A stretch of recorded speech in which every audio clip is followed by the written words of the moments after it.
To put it in the simplest way possible, pastebins are websites where you store text. They are to text what imagery is to images or what Giphy and tenor are to animated GIFs. But in contrary to text-sharing websites like Wattpad, for example, which are designed specifically for storytelling and fanfiction, pastebins are more of a free-for-all. They are traditionally used by programmers in order to store and share pieces of code for review. Others may find pastebins useful for storing and sharing links, personal notes, chat logs, emails, and so on. I use them to store and share the information and credits of the music I use in my videos. Pastebins are undoubtedly useful tools of the internet age, but their anonymous nature and old internet design makes them a target for abusers. On today's internet, content-sharing websites and social media tend to be clean-cut, heavily moderated, and with little to no concern regarding anonymity. This is a far cry from the somewhat anarchistic, Wild West and function-over-design type of nature pastebins tend to have.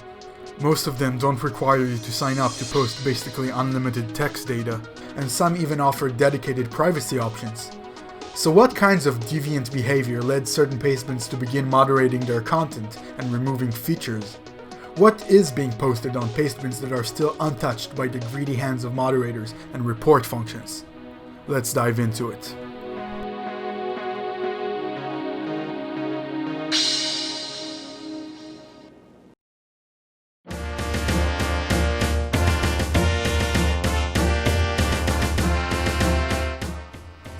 The very first pastebins were used in now outdated IRC chat rooms for programmers in the late 90s. These places naturally require people to share code and computer data, so you can probably imagine how annoying and spammy it must have been when some clueless dude posted a huge chunk of his software output or source code trying to get help from others while completely disrupting the flow of conversation. That's when pastebins came to the rescue. Just Ctrl-V your trash code into them, then hyperlink it to your grimy computer engineering pals. Eventually, specialized IRC bots, yes, sort of like Discord bots, you filthy zoomer, were programmed to automatically pick up and post pastes by recognized users in that chat room. The most notable pastebin service, Pastebin.com, started as a pretty simple website back in 2002, eventually reaching 1 million pastes by 2010. It continued to grow throughout the decade, multiplying its number of pastes rapidly, while newer pastebin services like AnonPaste and Ghostbin, among others, were popping up, promising to grant users the privacy and security the masterminds at Pastebin.com apparently denied them. This search for more private and secure pastebins, combined with the rise in public awareness and popularity of the Tor hidden services, aka the dark web, mostly around the mid-2010s, resulted in the foundation of hidden pastebins. Some of these sleaze forums have a level of decency and moderation, while others appear to be completely lawless. Which brings us to...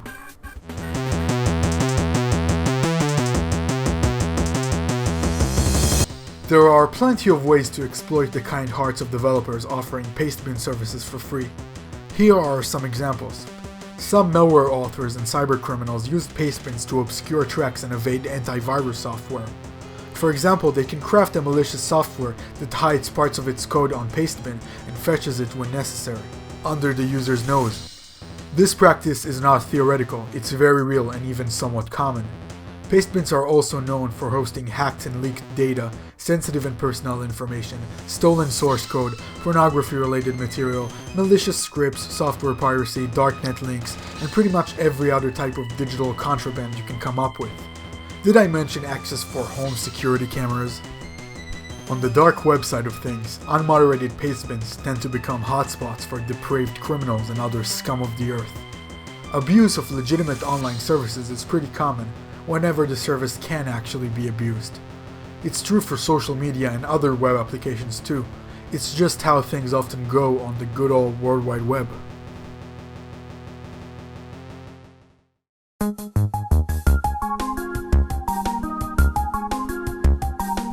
But it's not all bad. There are numerous examples of pastebins actually being used for pretty good causes, beyond just simple convenience. The website Have I Been Pawned scans pastebins and known data leaks to find out if you are a part of a data breach. Pastebin apparently has also been used for whistleblowing before, and as a tool by protesters of authoritarian governments, and also by hacktivists. So yeah, it's a real yin and yang situation. If fortune can lead to good things, so can Pastebin.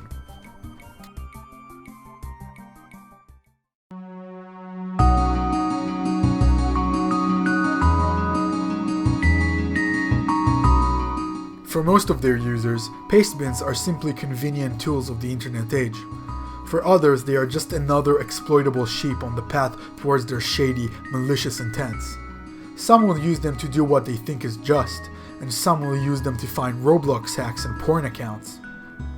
There is nothing inherently wrong about these websites, but look at it this way. All Pastebins did was give us a big box to post whatever text we wanted whenever we wanted to, and the internet took it to every possible direction, from the obvious to the most far-fetched and radical. What does this say about us internet denizens? I'll let you think about that one for yourself.